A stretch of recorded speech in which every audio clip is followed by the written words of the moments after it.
Okay. I'm going to pause. In fact, I'll let you take this on for homework. I'm going to ask you to tell me what you think the steps in a business transaction are. So I'm going to leave that and we'll do that over for homework, because I want to move on to the other part of the homework today, which was the statistical report. So I asked you to look at the report, okay, and to identify 3 surprises, and then to pick one and explain why it's important. All right. So let me pick somebody else. David. Okay, so David, you talked about three surprises. Mobile e-commerce is now the fastest growing segment. Okay, so I think that's relevant. I think that's important. So I'm just going to put some notes on this slide here. I'm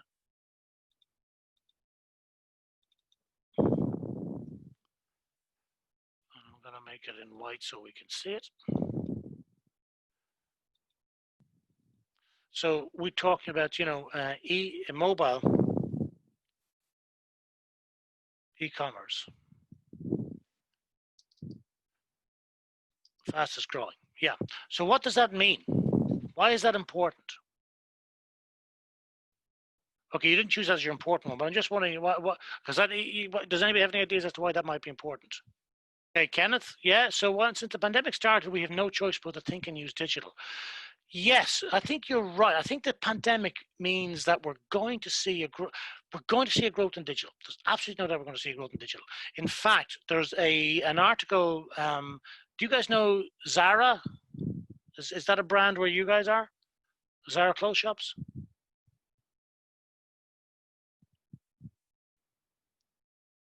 Yeah. Okay. So there was an article. Let me just see. Can I get it? Because it actually goes right to that point. I mean, Zara are actually a very, very successful business. No, it's not there. I'll figure it out. But basically, what Zara have described. So first of all, like a lot of retail, they've had a big impact. They've had the stores are closed and everything else. But what they've noticed is that there was a significant increase in their digital business. So they were still trading, and it was all digital orders coming in, and they expect that will fall back, but will end. So I'm gonna. I don't know what the numbers. I'm gonna say 70%, right? And they expect that will fall back down to about a 25% increase. Okay, so it's something like that. So they're seeing a significant increase in their digital business right now, their online business. They think that once they get back to opening stores, that things will return to normal, but that a bigger proportion will remain online. So it won't remain at 169% of last year. It'll come back a bit, but it will still be 25% more than it was. So there's going to be that change. Okay. And it's interesting because I think if you take that along with the point that David has about mobile e-commerce, we're doing more and more of our transactions from our phones, okay, from our mobile devices.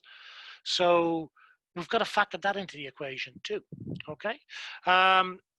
David, the other point you raised, Asian customers are mobile first.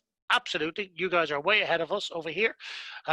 We still use our desktops. I think we'll catch up eventually, but there's a leap happening there.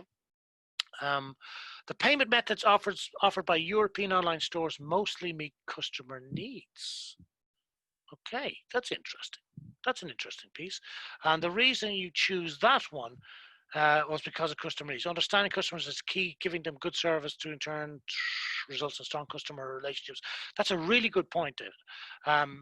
So one of the facts that you've identified is that the payment methods offered by European online stores meet their customers' needs. The fact is, we have to meet the customer's needs, right? If we don't meet the customer's needs, somebody else will. So meeting the customer's needs is firstly a function of understanding the customer, which is the point you're making. We really have to understand who the customer is and what they're about, and what their need is, what their pain is. I mean, I like using the word pain in this regard, partly because it gets a reaction, but also if you think about it, if you have a pain, if you have a pain in your arm or your elbow or your foot or your head, it distracts you. until the pain is gone. Okay, so you take a painkiller, you do some stretches, you pull the pin out of your finger, whatever it is that's causing the pain, you address the issue. So if our customers have a pain, we want to know what that pain is so we can help solve that pain for them. And that pain might be, I need something to eat. I need something to drink. I need a Hawaiian shirt. Well, actually, I want a Hawaiian shirt, right? But it's that idea that they have something. It's a pain, it's a need or a want or a desire. And you know what? We can solve that problem for them. And that's what we need to get across. Okay. I'm going to pick another one here. Mikhail. So the three surprises you have. Indonesia is, oh, I can't, it's a picture, so I can't copy it. So what you're saying is Indonesia has highest percentage of mobile only. Okay, it ties in with the first point. Alibaba sales on Singles Day easily beat Thanksgiving sales. Yes, that's right. Singles Day easily beat Thanksgiving Day. You know what? I'm going to put that in because it's a really peculiar phenomenon. You know, in many ways, Thanksgiving Day in the US. So yes, Singles Day. So it was more purchase on Singles Day than Thanksgiving Day. In Thanksgiving in the US, for a lot of retail businesses, that Thanksgiving Day, is it Black Friday, Cyber Monday, whatever it is, that whole purchasing weekend they do, that thing is crucial to their business. It makes the year. Like, you know, in some businesses, it's a huge proportion of their sales happen over that one weekend. So that's, you know, fairly shocking in some ways. Alibaba's sales, easily beat Thanksgiving sales, was surprising to you because they were able to beat Thanksgiving record sales on a day is very important, very impressive. Yeah, I mean, Alibaba's sales. It shows, well, let's be honest, we learn from one another. So if I'm here and my competitor does something and they make a big impact, I'm going to try and figure out what went on there and see how I can beat that, or how I can copy is too plain. You know, how I adjust and adapt. So we'll see what the likes of Walmart and other online retailers in the US do to respond to Alibaba Singles Day. Okay, pick one more. Let me see, David. Now, I'm not sure who this was because I only have the email name, Raditya. I don't know who that is. That's you, Edith. Sorry, Edith. Okay. Well done. Excuse me. The global e-commerce market expected to reach 2.7 trillion. So, you know, I mean, let's just say that out loud altogether. 2.7 trillion.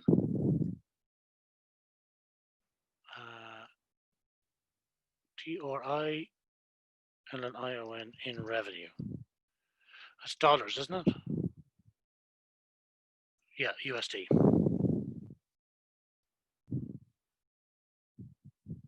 Oops.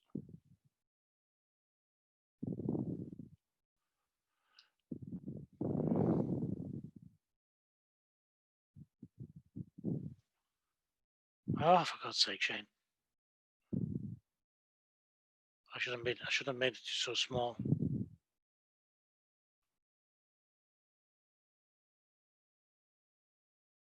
You know what? Forgive me. US dollars, 2.7 trillion in revenue. Global e-commerce market. I mean, that's it. You know, it's hard to get your head around that number. You also say Alibaba's sales. Yeah, same thing. Same idea about the Alibaba's about the Singles Day.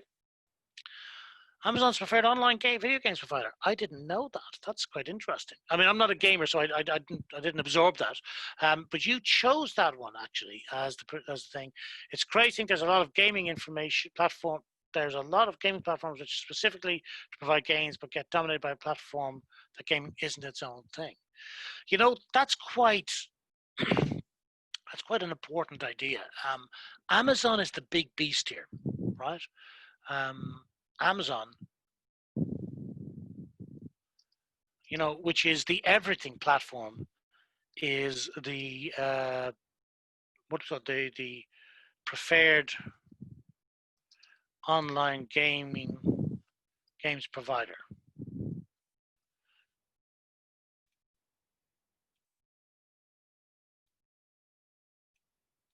Okay, that's quite interesting. Amazon is too big in some ways. At some point, it'll be interesting to see, does Amazon get broken up? All right. So, did you find that exercise useful? That idea of just looking and seeing some of the stuff out there, finding some surprises. Okay, because I think if you start to switch on to the possible, right, to the scale of this, then you start to become a bit more interesting and attractive and scary. Um, the idea that there's such things happening in the world. Okay.